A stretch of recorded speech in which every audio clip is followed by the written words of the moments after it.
Good morning, this is Sir Romel Magcalas, your subject teacher for Statistics and Probabilities.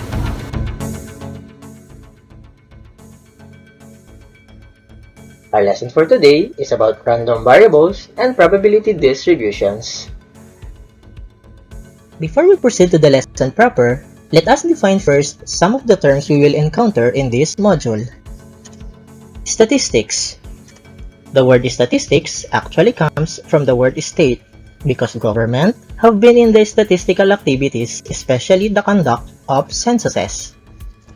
It is defined as the science that studies data to be able to make a decision.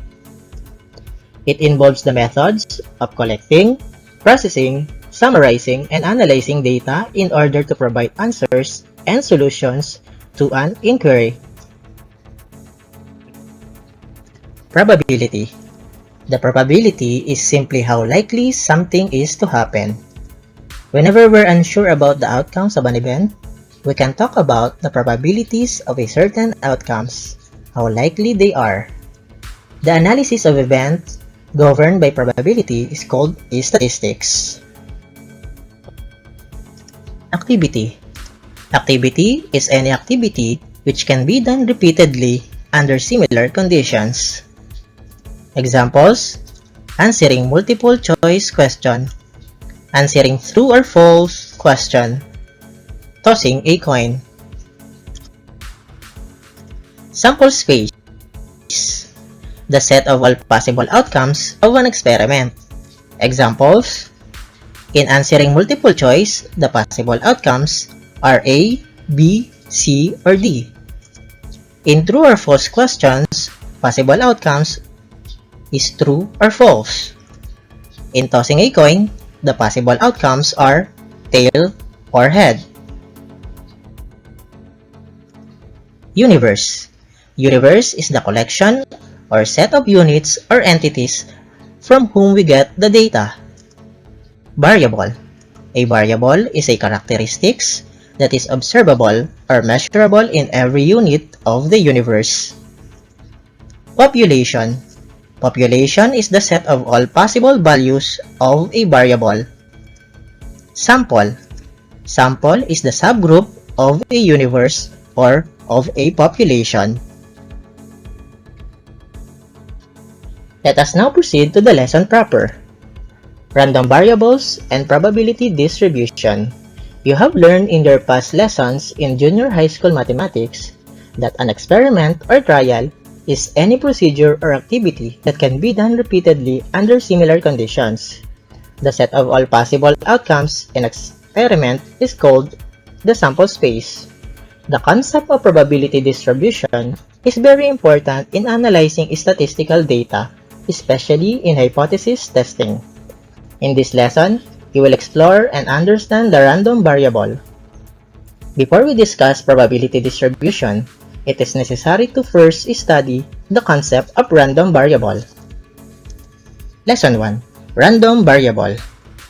It is a function that associates a real number to each element in the sample space. It is a result of chance in an event that you can measure or count. It is a numerical quantity that is assigned to the outcome of an experiment. Please be noted that we will use capital letters to represent a random variable. For us to understand better the concept of random variable, take a look on these examples. Before that, here are the steps in finding the random variable. Step 1. List the sample space or the S. Step 2. Count the number of the assigned value in each outcome and assign this number to this outcome. Step 3. Make a conclusion. Example number 1. Suppose two coins are tossed and we are interested to determine the number of tails that will come out. Let us use T to represent the number of tails that will come out. Determine the values of the random variable T. Solution. Step 1. List the sample space or the S. For this example, after tossing two coins, The sample space for these examples are HH or the head and head, HT or head and a tail, TH or tail and a head, and last is TT or tail and a tail. Step 2. Count the number of the assigned value in each outcomes and assign this number to this outcome. For the next step, we need to make a table. First column is for the outcomes or the sample space. Second column is for the number of tails as indicated on the problem that we need to determine the number of tails that will come out. Simply count the number of tails in the first column. And last, step 3, make a conclusion. We therefore conclude that the values of the random variable t or the number of tails in this experiment are 0, 1, and 2. Let us now proceed to example number 2. 2 balls are drawn in succession without replacement from an urn, containing 5 orange balls, 6 violet balls. Let B be the random variable, representing the number of violet balls. Find the values of the random variable B. Solution. Step 1. The sample space in these examples are OO or 2 orange ball, OV, an orange ball and a violet ball, VO, a violet ball and an orange ball, and last is VV or 2 violet balls. For the next step, we need to add or make a table. First column is for the outcomes.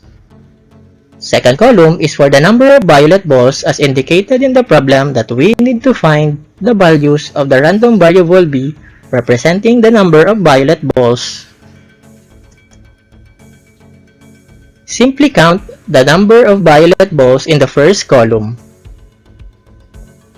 Step 3.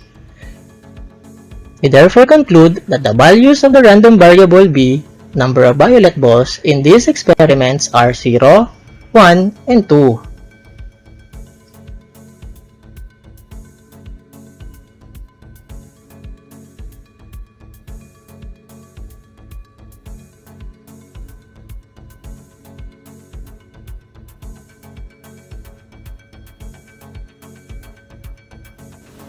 Thank you for listening.